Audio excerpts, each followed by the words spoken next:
12वीं विधानसभा के नवनिर्वाचित माननीय सदस्यों के प्रशिक्षण के लिए आयोजित इस 2 दिवसीय विशेष प्रबोधन कार्यक्रम में आज के समारोह कार्यक्रम में उपस्थित प्रदेश की आदरणीय राज्यपाल श्रीमती आनंदीबेन पटेल जी, विधानसभा के माननीय अध्यक्ष श्री सतीश महाना जी, प्रदेश सरकार में मेरे वरिष्ठ सहयोगी उप मुख्यमंत्री द्वय श्री केशव प्रसाद मौर्य जी, श्री ब्रजेश पाठक जी, प्रदेश सरकार के वित्त और संसदीय कार्य विभाग के मंत्री श्री सुरेश कुमार खन्ना जी, मंत्रिमंडल के मेरे सभी सहयोगीगण, सभी माननीय सदस्यगण और प्रमुख सचिव विधानसभा समेत विधानसभा सचिवालय के सभी अधिकारीगण, मैं सबसे पहले प्रबोधन कार्यक्रम के समारोह के अवसर पर आप सभी माननीय सदस्यों की ओर से माननीय राज्यपाल महोदय का हृदय से स्वागत करता हूं, उनका अभिनंदन करता हूं। ये हमारा सौभाग्य है कि माननीय राज्यपाल महोदय जैसे एक अनुभवी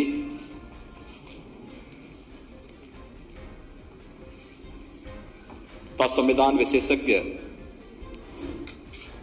शिक्षा, महिला कल्याण, बाल विकास और जीवन का एक लंबा अनुभव जिनके पास अलग अलग क्षेत्र का है, उसका लाभ आज उनके महत्वपूर्ण उद्बोधन के अवसर पर माननीय सदस्यों को प्राप्त होगा। उत्तर प्रदेश विगत 3 वर्षों से माननीय राज्यपाल महोदय के मार्गदर्शन में, उनकी सक्रियता, उनकी कर्मठता के नेतृत्व में अलग अलग क्षेत्र में विकास और लोक कल्याण की अनेक योजनाओं को लागू करने में सफलतापूर्वक आगे बढ़ रहा है। इस अवसर पर आज नवनिर्वाचित माननीय सदस्यों के इस विशेष प्रबोधन कार्यक्रम में उनका मार्गदर्शन प्राप्त हो रहा है। मैं इस अवसर पर उनका हृदय से अभिनंदन करता हूं, स्वागत करता हूं। मैं धन्यवाद देता हूं विधानसभा के अपने माननीय अध्यक्ष जी को, जिन्होंने एक छोटे से कार्यकाल के अपने इस दौरान कुछ नवाचार किए हैं।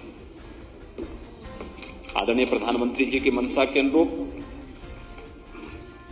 नेशनल ई विधान एप्लीकेशन को लागू करते हुए देश की पहली विधानसभा, तो सबसे बड़ी विधानसभा है, और वह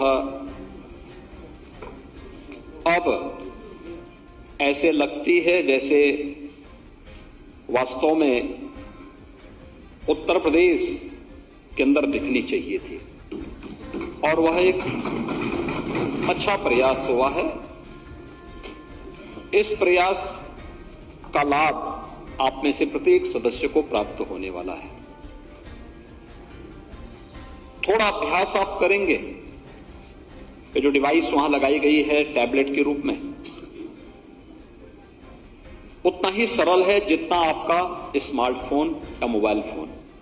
और मुझे लगता है कि आप में से कोई भी ऐसा व्यक्ति नहीं है जो स्मार्टफोन और डिवाइस का अपना इस्तेमाल न करता हो। उससे ज्यादा कठिन नहीं है, थोड़ा अभ्यास करना पड़ेगा, प्रयास करना पड़ेगा, और उस अभ्यास के साथ अपने हाथ को आजमाना पड़ेगा। तो स्वाभाविक रूप से आपको भी लगेगा कि यह तकनीक तो बड़ी उपयोगी है और इसको हम बेहतर तरीके से उत्तर प्रदेश के विकास की दिशा से आगे बढ़ाने का कार्य कर सकते हैं। तो एक साथ आपका प्रशिक्षण ई विधान के साथ भी और विधानसभा की कार्रवाई में भाग लेने के लिए क्या नियम होने चाहिए, इसके साथ भी जुड़ेगा, तो स्वाभाविक रूप से आप इस मामले में सौभाग्यशाली हैं कि आपको इन सभी कार्यक्रमों को एक साथ जोड़ने का अवसर प्राप्त हो रहा है। मित्रों, बहुत सारी चीजें ऐसी हैं जो हमें सौभाग्यशाली बनाती है। 25 करोड़ की आबादी उत्तर प्रदेश की है और 25 करोड़ में से 403 ऐसे बिरले सदस्य हैं जो उत्तर प्रदेश के विकास के लिए, उत्तर प्रदेश के भाग्य को लेकर के इस सदन में बैठ करके चर्चा परिचर्चा को आगे बढ़ाएंगे और फिर उसका एक ठोस परिणाम लेकर के आएंगे। इसलिए तो लोकतंत्र में हमने जनता को जनार्दन का स्वरूप माना है। हमारी जवाबदेही जनता के प्रति है और मैंने इस बात को देखा है। मैं 1998 से सक्रिय रूप से सार्वजनिक जीवन में काम कर रहा हूं, एक सांसद के रूप में।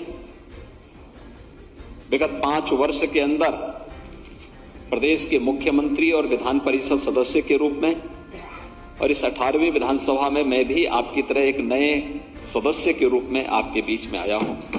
तो स्वाभाविक रूप से एक विधायक के रूप में भी मैं इस निष्कर्ष पर पहुंचा हूं कि एक जनप्रतिनिधि अपना जीवन जितना व्यवहारिक बना ले, जनता के साथ उसका संवाद जितना अच्छा होगा, साथ साथ वह जिस मजबूती के साथ ईमानदारी पूर्वक जनता की समस्या के लिए प्रयास प्रारंभ करेगा, जनता की अपेक्षाओं पर वह उतना ही खरा उतरता हुआ दिखाई देगा। नकारात्मकता किसी जनप्रतिनिधि को कभी आगे नहीं बढ़ा सकती, कभी नहीं। मैंने हमेशा देखा है, मैं इस चुनाव में भी देख रहा था, एक मान्य सदस्य थे, वो छोटी छोटी बातों को लेकर धरना प्रदर्शन करते थे, जाम करते थे। विकास की कोई योजना आती थी तो भी धरना प्रदर्शन शुरू होता था। और मैं इस चुनाव में जब रिजल्ट जिस दिन आ रहे थे, मैंने कहा यार उस विधानसभा का थोड़ा रिजल्ट दिखाओ। पता लगा वो 4थे नंबर पर थे। आप देख सकते हैं जनता कितनी जागरूक है, उसे मालूम है लोकतंत्र में जनता को जनार्दन का स्वरूप वैसे ही नहीं माना गया है। उसे एक एक गतिविधि की जानकारी होती है और गतिविधि की जानकारी किस रूप में होती है। विधानसभा की हमारी कार्रवाई चल रही है, हम में से ज्यादातर लोगों में होड़ क्या लगती है कि हम जिस रूप में अपनी बात को कह दें, बस एक बार प्रोसीडिंग का हिस्सा बनना चाहिए। लेकिन याद रखना, अगर आपकी बात नकारात्मक है, नेगेटिव है, तो जनता भी उसको नकारात्मक भाव के साथ ही लेती है। उसका कोई क्रेडिट आपको नहीं मिल पाता है, बल्कि आपकी एक खराब छवि प्रस्तुत होती है। और अगर हमारे भाव सकारात्मक हैं, प्रदेश हित में है, देश हित में है, जनता के हित में है, लोक कल्याण के हित में है, तो जनता भी उसे उसी भाव के साथ लेती है। कुछ भी छुपा हुआ नहीं रहता जी, उनसे कुछ भी नहीं छुपा रहता है। और इसलिए एक सकारात्मक भाव के साथ कार्य करते हुए जब हम जन अपेक्षाओं पर खरा उतरते हैं, तो जनता हमें बार बार समर्थन देती है। और जिस मुद्दे को आप सकारात्मक भाव के साथ उठाते हैं, उसका परिणाम भी उसी प्रकार से सकारात्मक रूप से मिलता हुआ दिखाई देता है। मैं आपके सामने कुछ उदाहरण जरूर दूंगा। मैं 1998 में गोरखपुर से सांसद बना। उस समय तक पिछले 20 वर्षों से गोरखपुर और उसके आसपास के क्षेत्रों में एक बीमारी थी जिसमें 1 से लेकर 15 वर्ष तक के बच्चे उसकी चपेट में आते थे। हजारों की संख्या में मौतें होती थी। गोरखपुर और बस्ती कमिश्नरी में एकमात्र एक मेडिकल कॉलेज गोरखपुर में था, वह भी जर्जर स्थिति में था। 1998 में मैं सांसद बना। सांसद बनने के बाद मेरे पास पहली बार ये मामला आया। मुझे एक कार्यकर्ता ने फोन किया कि मेडिकल कॉलेज में बहुत सारे बच्चे एडमिट हैं, उनकी स्थिति बहुत खराब है, आप एक बार आके देखते। तो मैं गया, लेकिन जैसे ही मैं अंदर वार्ड में जाना चाहता था, वहां के प्रिंसिपल ने मुझे वार्ड में नहीं जाने दिया। खैर, मैं प्रतिरोध करते हुए वार्ड में पहुंचा। भयंकर बदबू थी। एक एक बेड में 4-4 बच्चे लिटाए गए थे। न बेड है, न बेड सीट है, गंदगी का अंबार है, भीषण गर्मी है। यही जून और जुलाई का महीना था। पंखा एक भी नहीं चल रहा था। एसी की बात तो दूर थी, और बड़ी भयंकर बदबू थी। मुझे पसीना आने लग गया। मेरे साथ के जितने लोग थे सबको पसीना आने लग गया, सब बाहर भाग गए। मैंने अपना गमछा लिया, अपने मुंह पे बांधा, और मैं गमछा बांध करके ही वार्ड में घूमने लग गया। और कार्यकर्ता फिर मुझे कहा कि थोड़ा यहां का टॉयलेट भी थोड़ा देख लीजिए। 3rd फ्लोर में वार्ड था और टॉयलेट पूरी तरह चौक था। मैंने वहां पूछा, मैंने कहा प्रिंसिपल तो हमारे साथ नहीं थे, डॉक्टर थे। मैंने कहा ये टॉयलेट कब से चौक है? कहा साहब कभी खुला ही नहीं। अब आप अनुमान कर सकते हैं कि 3rd फ्लोर का टॉयलेट अगर चौक है तो अनुमान कर सकते हैं। खैर, वो सब देखने के बाद मैं प्रिंसिपल के पास गया। प्रिंसिपल बैठे हुए थे, तो उन्होंने मेरे सामने एक सूची दी। उन्होंने कहा हमारे पास कुछ भी संसाधन, मैं इससे पहले बोलता तो उन्होंने मुझे सूची दे दी। उन्होंने कहा हमारे पास न पंखे हैं, न बेडशीट है, न दवा है, कुछ भी तो नहीं है, हम कैसे कर पाएंगे?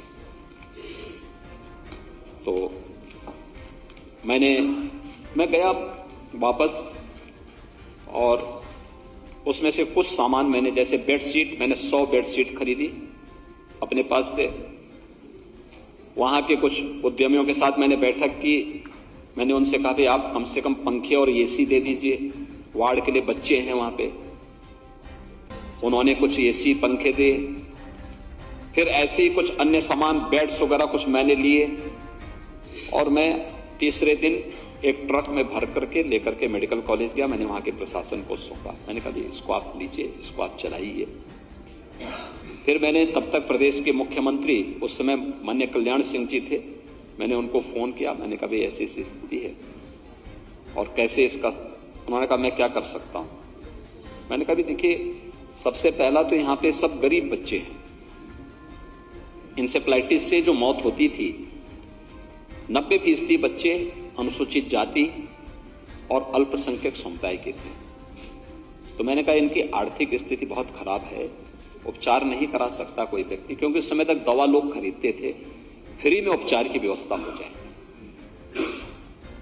तो उन्होंने कहा ठीक, हम ये व्यवस्था करवाते हैं। ये एक सामान्य प्रक्रिया प्रारंभ हुई। पूरी जानकारी मैंने ली। मैंने संसद में इस मुद्दे को उठाने का प्रयास किया, मुझे परमिशन ही नहीं मिली। एक बार प्रयास किया, नहीं मिला। दूसरी बार प्रयास किया, नहीं मिला। तीसरी बार प्रयास किया, नहीं मौका मिला। मैं स्पीकर से मिला। स्पीकर ने कहा कि देखिए आपकी सरकार है और आप अपनी सरकार के खिलाफ कैसे इस मुद्दे को उठा सकते हैं। मैंने कहा मुद्दा उठाने, मैं किसी खिलाफ नहीं बोल रहा हूं, मुझे केवल सदन में इस बात को रखना है। प्रमोद महाजन जी उस समय संसदीय कार्य मंत्री थे। मैंने उनके सामने इस बात को रखा। उन्होंने कहा नहीं, मौका नहीं मिल पाएगा। मैं स्पीकर से जिद किया। मैंने कहा मुझे आप मौका दे दीजिए। उन्होंने कहा मैं 1 मिनट का मौका दूंगा।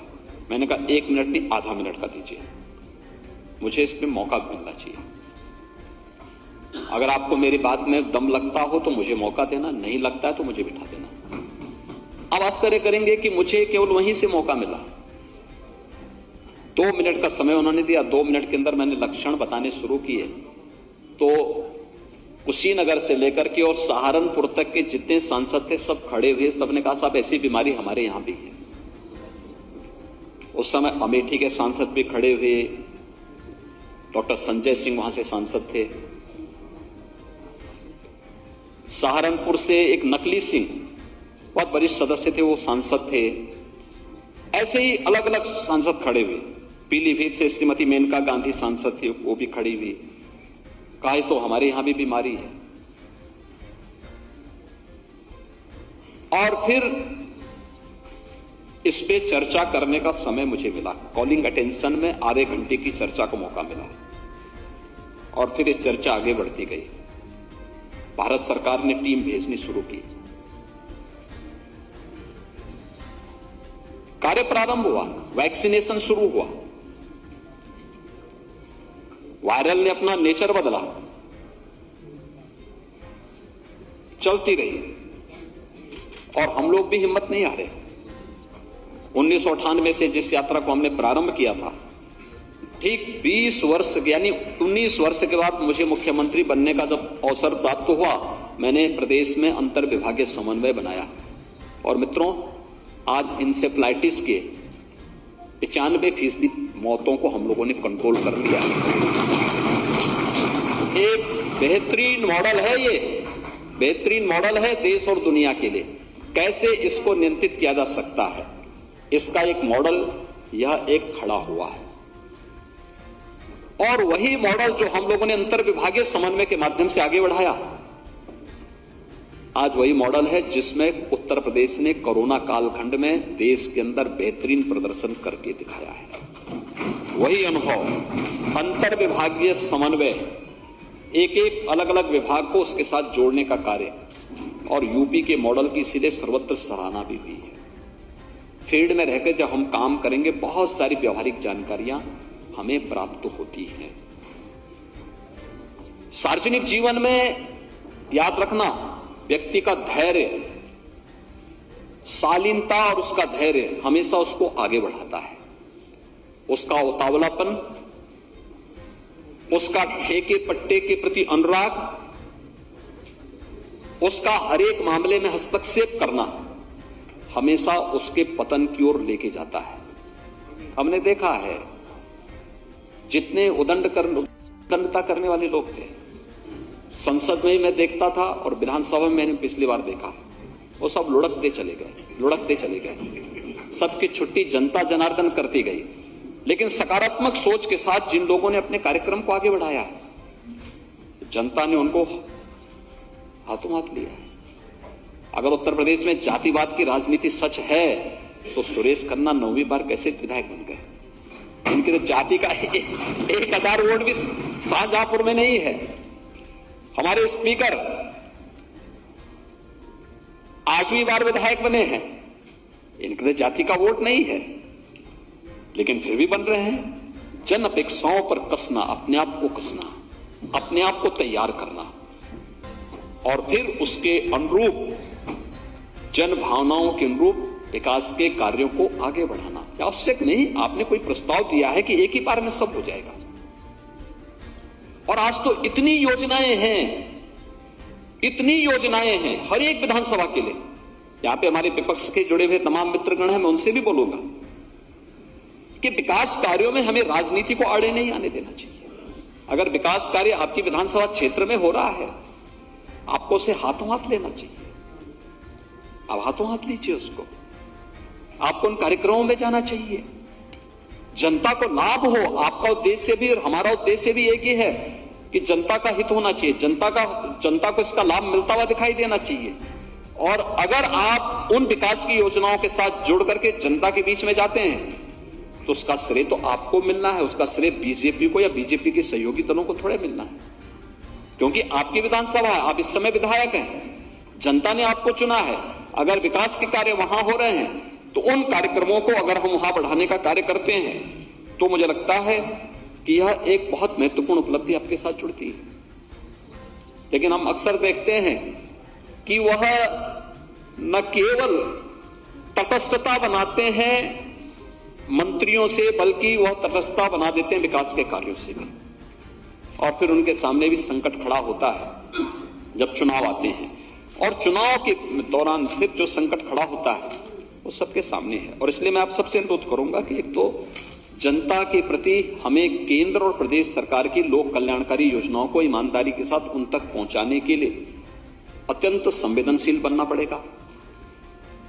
ठेके पट्टे या किसी भी इस प्रकार के उससे अपने आप को दूर करना पड़ेगा। ट्रांसफर पोस्टिंग जो उत्तर प्रदेश में बदनामी का कारण था, इससे उतनी ही दूरी बनानी पड़ेगी।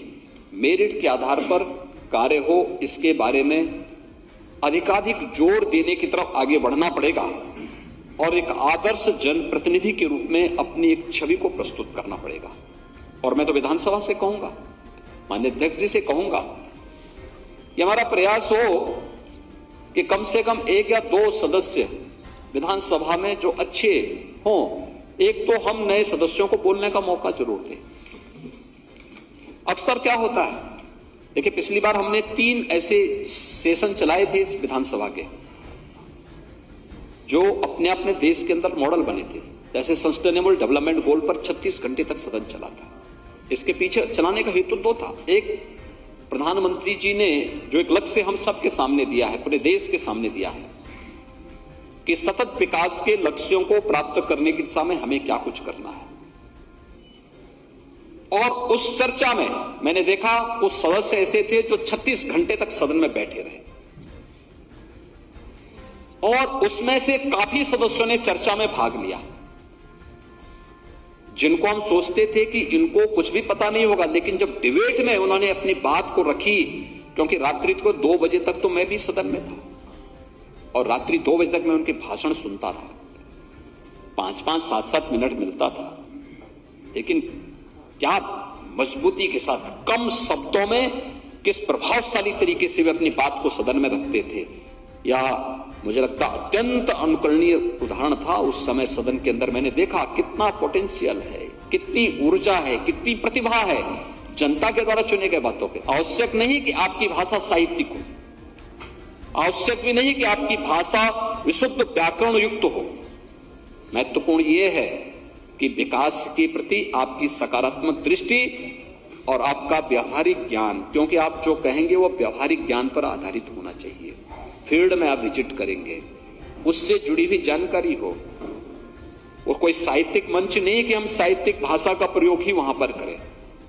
जो आपकी भाषा है, अपनी भाषा में अपनी बात को वहां पर कहने की आदत हमारी होनी चाहिए।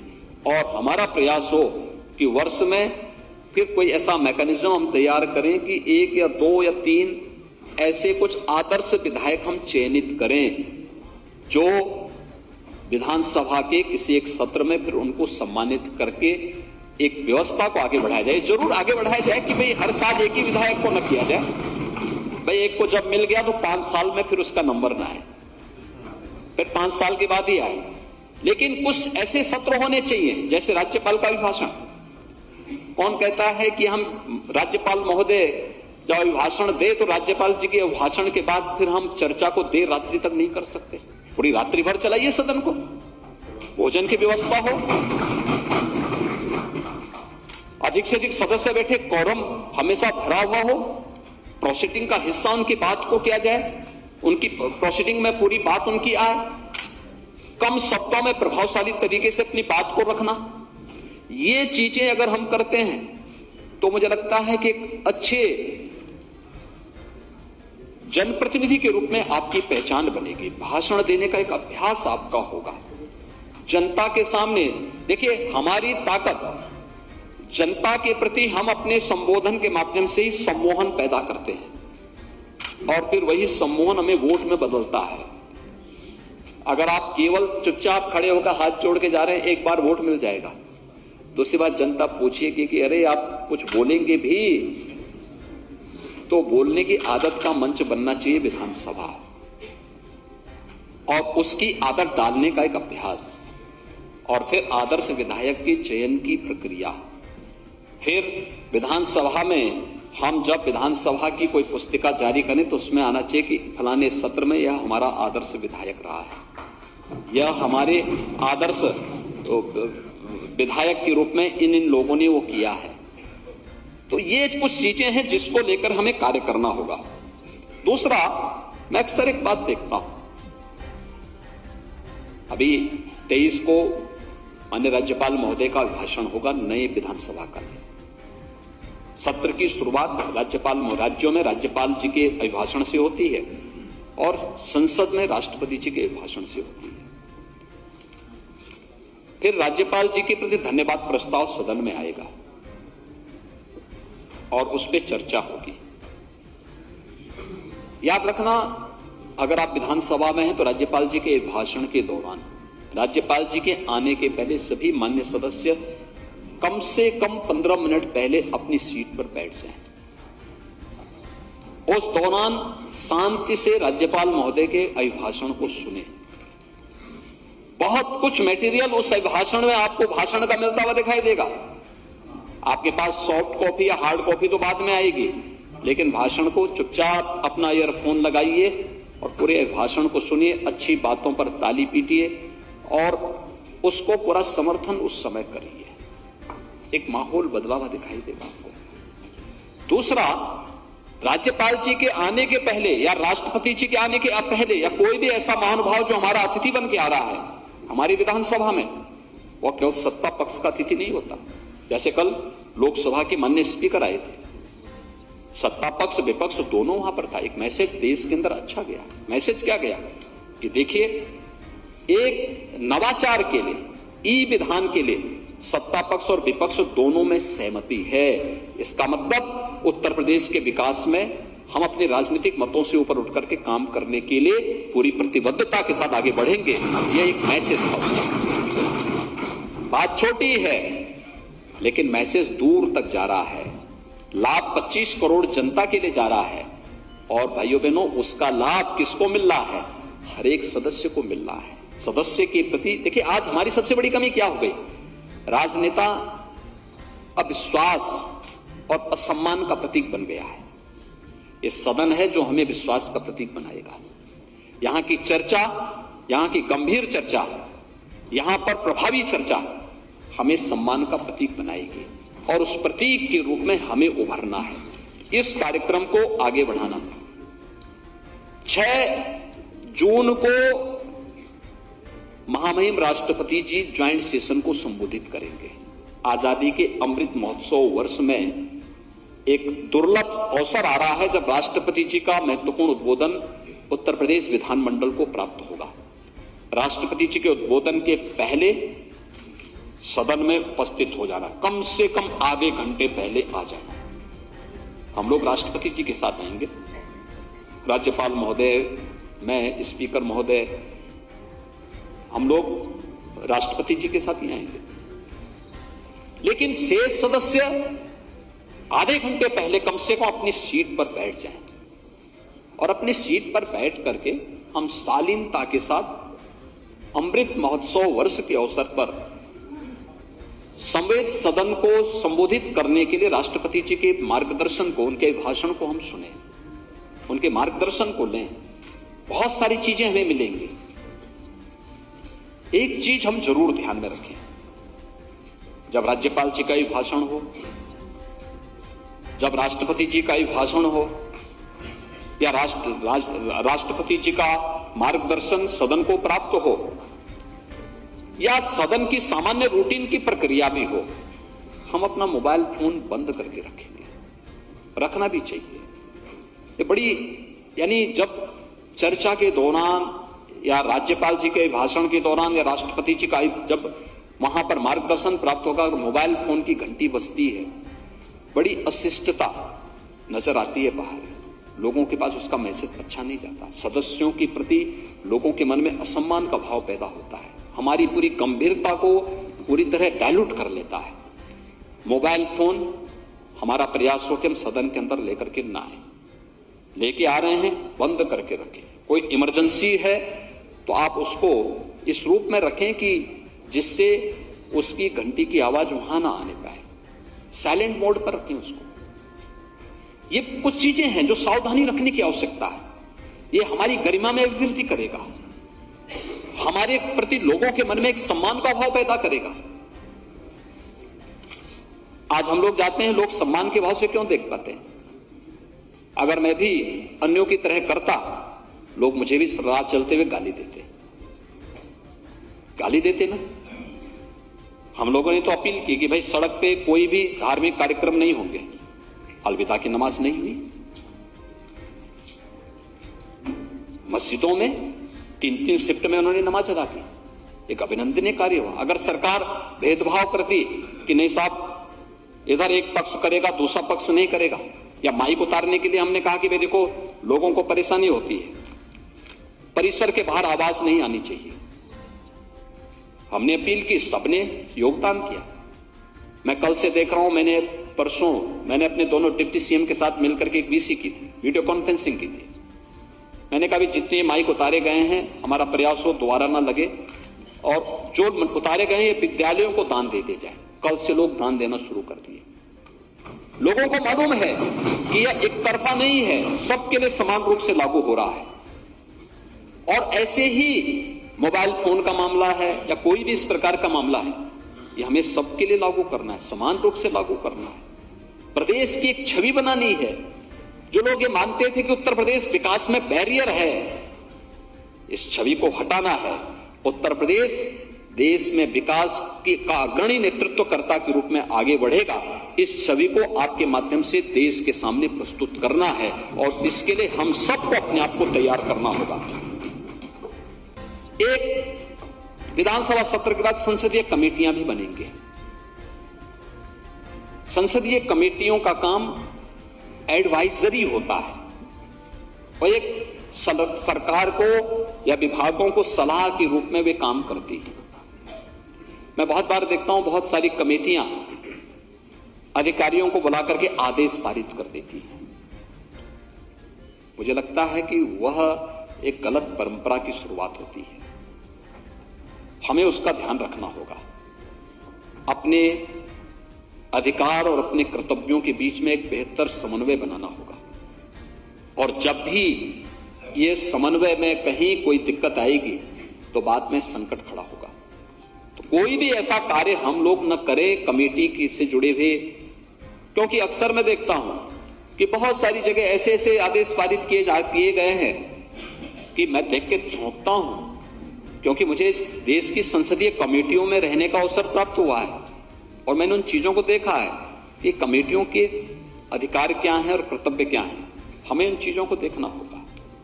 कहीं भी किसी को हमारी योग्यता पर, हमारी क्षमता पर, या किसी न्यायालय को हमारी कार्यपद्धति पर उंगली उठाने का अवसर न मिले, क्योंकि जो विधानसभा की कमेटियां होंगी, एक मिनी विधानसभा होती है, उसके पास पावर वही है जो विधानसभा के पास पावर होती है, लेकिन अपनी ताकत का बेजा दुरुपयोग भी नहीं होने देना चाहिए।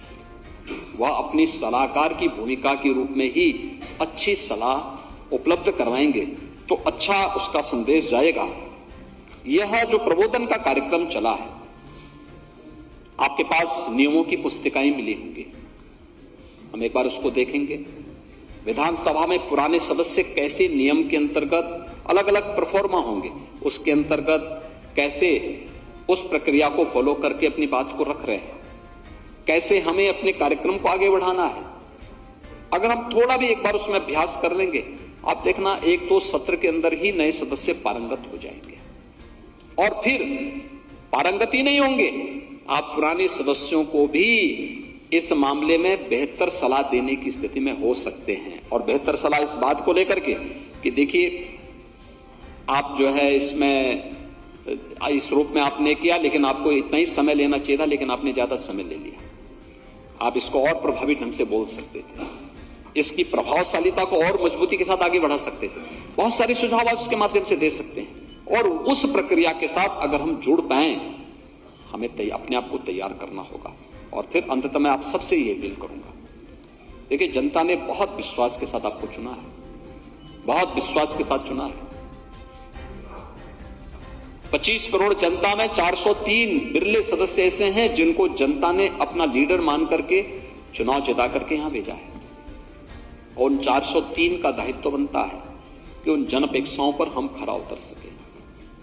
खरा उतरने के लिए जनता के साथ सीधे संवाद हमारा होना चाहिए।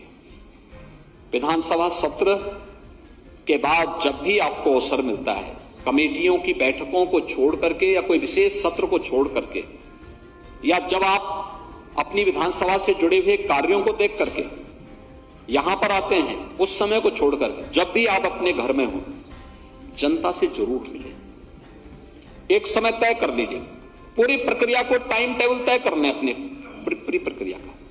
देखिए, हम लोग भी अपना तय कर रहे हैं। सोमवार से लेकर बृहस्पतिवार तक मैं और हमारे सभी मंत्रीगण लखनऊ में रहेंगे। अगर कोई विशेष कार्य नहीं है तो लखनऊ में हम उपस्थित रहेंगे। और शुक्रवार, शनिवार, रविवार को हम लोग भी फील्ड में रहेंगे, अलग अलग जनपदों के दौरे पे रहेंगे।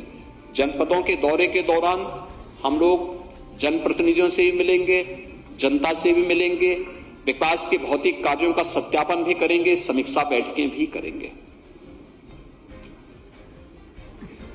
आपको अपनी बात जो भी करनी है मंत्री के साथ अलग से बैठक करके अपनी बात को रखें। समीक्षा बैठक के दौरान आरोप प्रत्यारोप एकदम बंद होना चाहिए, उसकी गरिमा रखनी चाहिए।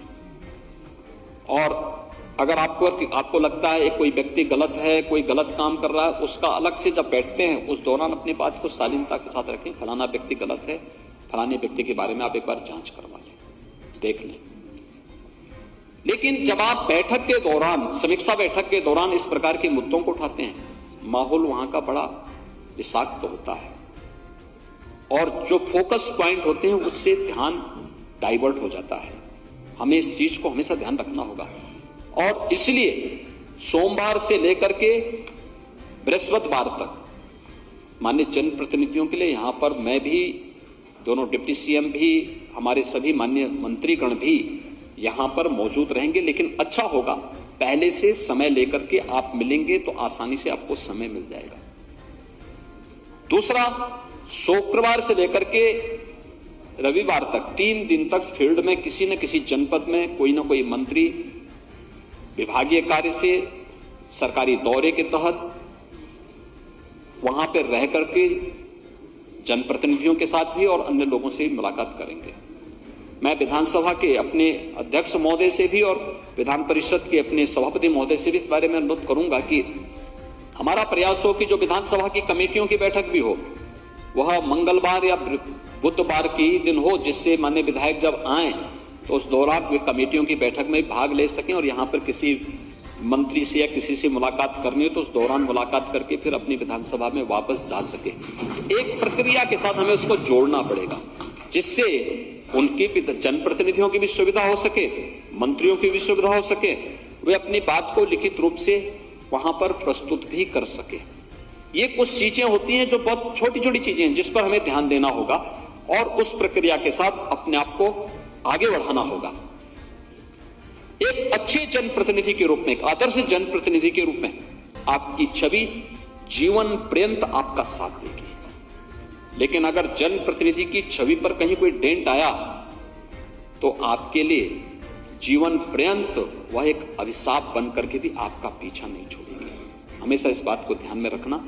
और मुझे लगता है कि अच्छे ढंग से, शालीनतापूर्वक, प्रभावशाली तरीके से विधानसभा के सत्र में भाग लेना, प्रोसीडिंग की कार्रवाई में भाग लेना। अध्यक्ष महोदय भी तय कर चुके हैं कि नए सदस्यों को हम मौका दें, बोलने का मौका मिलना चाहिए, प्रयास होना चाहिए। पहले भाषण करें तो लिखित भाषण आप लेकर आए, एक पेज का भाषण लेके आए, 3 मिनट 4 मिनट में अपनी प्रभावशाली भाषण। घर में भी कुछ बोलने का अभ्यास करें। खन्ना जी तो जब बोलते थे तो कोने में खड़े होकर के भाषण करते थे, लेकिन आज अच्छे ऑडिटर हैं, अच्छा भाषण करते हैं, घंटों बोल सकते हैं। आपको भी थोड़ा घर में बड़ा अभ्यास करिए, फिर आइए बोलिए, लिखित पहला भाषण लिखित बोलिए। संसद में पहला भाषण जो होता है लिखित पढ़ सकते हैं, लेकिन उसके बाद कागज देख करके आप केवल पॉइंट, कोई बुलेट पॉइंट हो तो उसी को आप बोल करके पढ़ सकते हैं, शेष नहीं पढ़ सकते। और हमारा प्रयास होना चाहिए कि विधानसभा में भी जब आपका भाषण हो, अभ्यास करके कम शब्दों में प्रभावशाली तरीके से अपनी बात को रखने की आदत हमें डालनी पड़ेगी। एक अच्छे विधायक के रूप में आपकी छवि बनेगी, जन अपेक्षाओं पर आप खरा उतरते हुए दिखाई देंगे और जनता आपको अपना नेता मान करके बार बार आप पर विश्वास करेगी। यह जो है हमें करके दिखाना है और इस देश से प्रबोधन का कार्यक्रम अत्यंत महत्वपूर्ण कार्यक्रम है। इस प्रबोधन के कार्यक्रम के साथ आप जुड़े, मैं आपको हृदय से धन्यवाद देता हूं, आपका अभिनंदन करता हूं। माननीय राज्यपाल महोदय का मार्गदर्शन आज हमें यहाँ पे प्राप्त हो रहा है। मैं इसके लिए एक बार फिर से आप सबकी ओर से माननीय राज्यपाल महोदय का हृदय से स्वागत और अभिनंदन करता हूं। धन्यवाद। जय हिंद।